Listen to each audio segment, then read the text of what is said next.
मैं फरहान रशीद और आप इस समय देख रहे हैं हमारा YouTube channel reporter x news. आज 7 जनवरी 2025 है। कल हमने एक बहुत बड़ी खबर आपके सामने ब्रेक किया था, वो है टोरस ज्वेलरी का स्कैम। जी हाँ दोस्तों, टोरस ज्वेलरी स्कैम जो है न्यूज़पेपरों में जो आ रहा है और यूट्यूब चैनलों में या न्यूज़ चैनलों में जो आ रहा है खबर, वो जो है सिर्फ 13 करोड़ का स्कैम बताया जा रहा है।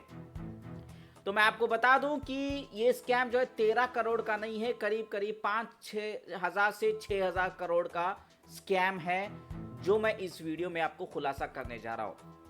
हाँ, आपको न्यूज़ तो हर चैनल में मिल जाएगी, हर यूट्यूबर्स के यूट्यूब चैनलों में मिल जाएगी, इंस्टाग्राम में मिल जाएगी, लेकिन जो आपको मैं इस वीडियो में बता रहा हूं वो है आपका पैसा कैसे रिकवर करना।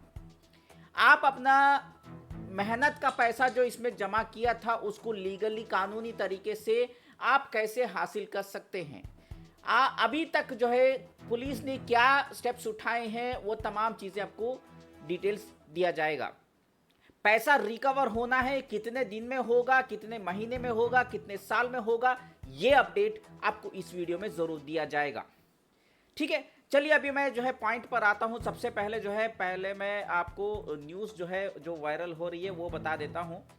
यहाँ पे देखिए, इसके कंपनी के जो डायरेक्टर्स है वो सर्वेश अशोक सर्वे और विक्टोरिया कोवालेंको इनका नाम है।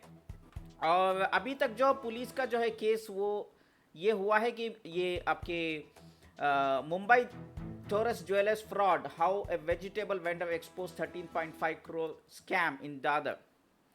तो यहाँ पे एक एफआईआर रजिस्टर हुआ है दादर में।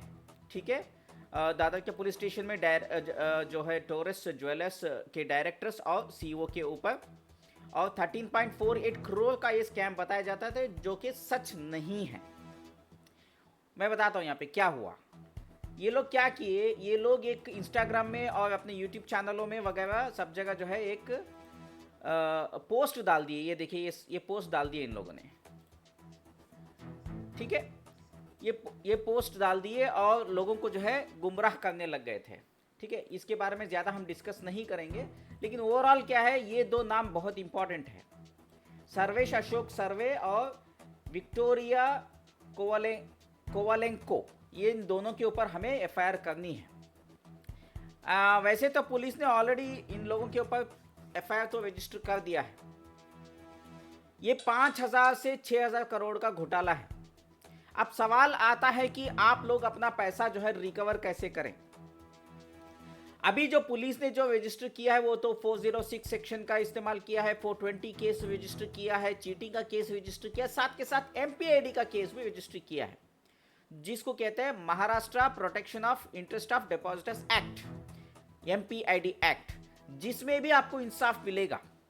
अगर एमपीआईडी एक्ट के तहत केस रजिस्टर होता है तो आपका पैसा तो कहीं ना कहीं सेफ हो जाता है, चाहे वो 5,000 करोड़ का घोटाला हो या 13.5 करोड़ का घोटाला हो। ठीक है, 3.45 करोड़ का घोटाला हो, दोनों सूरत में आपके पैसे तो सेफ हो जाएंगे। इन्वेस्टिगेशन होगी और इसका एक क्लॉज है, 1 ईयर के अंदर आपको इंसाफ मिलेगा। एमपीआईडी एक्ट के तहत जब भी केस रजिस्टर होता है तो ये जो मुंबई की ईओडब्ल्यू होती है, यानी कि इकोनॉमिक अफेंस विंग जो होती है, उनको 1 साल के अंदर ये केस की इन्वेस्टिगेशन करना होता है, तमाम प्रॉपर्टीज को सीज करना होता है, पैसा पूरा रिकवरी करके जो इन्वेस्टर्स हैं उनके लिए एज पर सेक्शन 7 ऑफ एमपीआईडी एक्ट इनको न्यूज़पेपर में पब्लिक नोटिस देनी होगी। 30 डेज का टाइम दिया जाएगा, और जो क्लेमेंट्स आएंगे जो अपना पैसा वापस चाहते हैं, रिफंड चाहते हैं प्रिंसिपल अमाउंट, उनको पैसा प्रिंसिपल अमाउंट देने के लिए 1 साल के अंदर कोशिश की जाती है। लेकिन इसमें भी चंद लूपहोल्स जरूर हैं, जिसका भरपूर फायदा जो है कंपनी के डायरेक्टर्स उठा सकते हैं। अब यहाँ पे इस टोरस ज्वेलर्स के बारे में अगर कहें तो सर्वेश अशोक सर्वे और विक्टोरिया कोवालेंको, इन दोनों का हाथ जो है लोगों को मिसलीड करने में होगा। हालांकि इनके इंस्टाग्राम के पोस्ट से ये साबित होता है कि ये अपने आप को बहुत ही सही बताने की कोशिश कर रहे हैं, और ये पूरा इल्ज़ाम जो है सीईओ तौसीफ रियाज और चार्टर्ड अकाउंटेंट के ऊपर डाल के और कुछ एम्प्लॉयज़ के ऊपर डाल दे के ये बचना चाहते हैं। लेकिन हालांकि बात ये है कि ये भी बराबर के हिस्सेदार हैं ना। तौसीफ रियाज जो है ये भी गुनहगार है, इसने भी 5,000-6,000 करोड़ में स्कैम में बराबर का हिस्सा निभाया है। और साथ के साथ चार्टर्ड अकाउंटेंट, क्योंकि चार्टर्ड अकाउंटेंट पूरा अकाउंट्स देखता है, और डायरेक्टर्स कंपनी के ओनर्स हैं, उन्होंने जो है कंपनी खोली है, तो वो भी इसमें बराबर के हिस्सेदार होते हैं।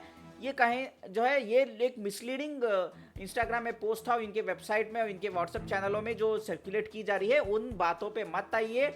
आपको फाइल करना है केस, जब भी रजिस्टर करोगे तो आप the banning of unregulated depositors act, in short BUDS act के तहत केस रजिस्टर करोगे तो आपको फायदा जरूर मिलेगा। फायदा क्या है?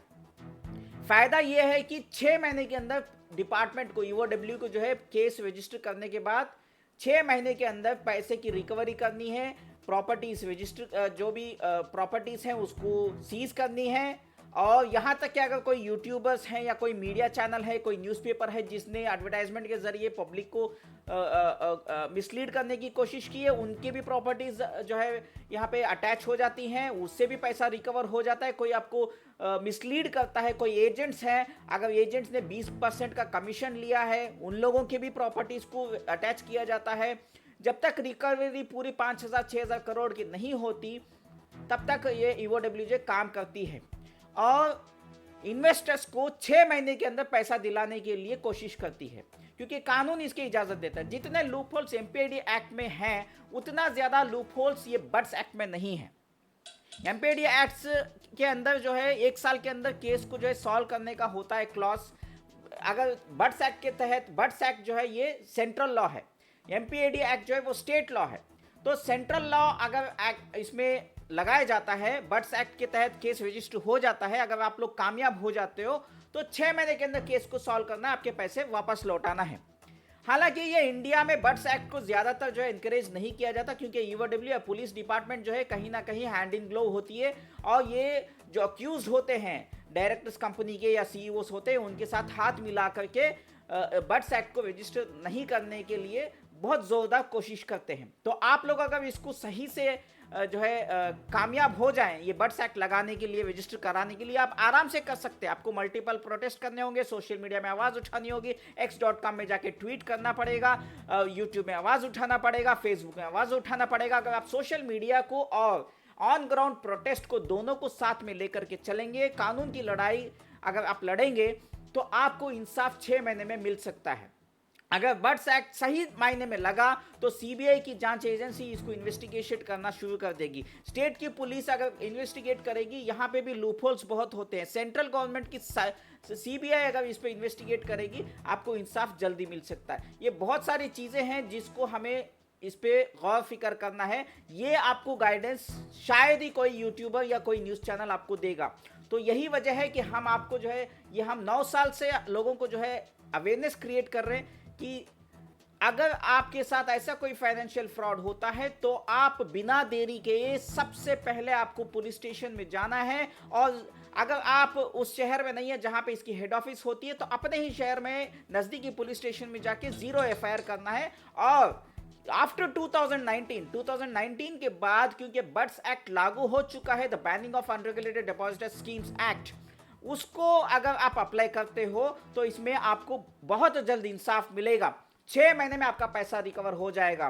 तो यही बात है कि आप लोगों को हम जो है ये बताना चाह रहे हैं। तो अगर आप बट्स एक्ट के तहत अगर केस रजिस्टर करना चाहते हो, अगर आप हमारे व्हाट्सएप ग्रुप में ज्वाइन होना चाहते हैं जहां पे आपको legal guidance free of cost दिया जाएगा, तो नीचे कमेंट बॉक्स में व्हाट्सएप ग्रुप की लिंक दी गई है, वहां पे ज्वाइन हो जाइए और इस वीडियो को खूब वायरल करिए।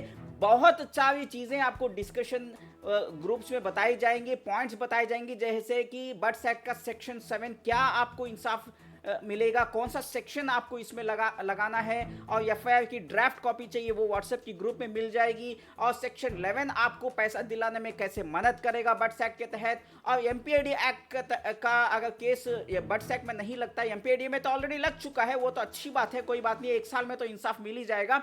इसमें सेक्शन 7 क्या इंपॉर्टेंस है, सेक्शन 5 क्या करता है। सेक्शन 5 जो है प्रॉपर्टीज को अटैच करता है, सेक्शन 7 जो है आप लोगों को पब्लिक नोटिस के जरिए क्लेमेंट्स को एनकरेज करके आपके पैसे को वापस देने के लिए कोर्ट में एक अपील करके परमिशन लेके पैसा देने की कोशिश की जाती है। तमाम लीगल जो पॉइंट्स हैं आपको व्हाट्सएप की ग्रुप में बताया जाएगा। तो आपसे गुजारिश है कि नीचे जो कमेंट बॉक्स में व्हाट्सएप की ग्रुप की लिंक दी गई है वहां पे ज्वाइन हो जाइए। और अगर आप किसी दूसरे कंपनी के विक्टिम्स हैं, आप किसी दूसरी कंपनी को जानते हैं जो टोरस ज्वेलरी के अलावा कोई दूसरा जो है पूरे इंडिया के अंदर कोई स्कैम चल रहा है, तो आप हमें अलर्ट कर सकते हैं। अलर्ट भेजने के लिए नीचे व्हाट्सएप का नंबर दिया गया है 9823658527 हमारे स्क्रीन पे दिखाई दे रहा है। वहां पे आप व्हाट्सएप पे मैसेज भेजिए, हम आपके जो भी आप कंपनी के डिटेल्स देंगे उसके ऊपर हम इन्वेस्टिगेशन करेंगे और अगले वीडियो में ज़रूर लोगों को जो है अवेयरनेस क्रिएट करेंगे और लीगल गाइडेंस देने की कोशिश करेंगे। ठीक है, फिलहाल आपसे इजाजत मांगता हूं। दुआ में याद रखें, इस वीडियो को खूब वायरल करें और हमारे इस YouTube channel reporter x news को सब्सक्राइब नहीं किया तो सब्सक्राइब जरूर करें। थैंक यू, शुक्रिया, अल्लाह हाफिज़।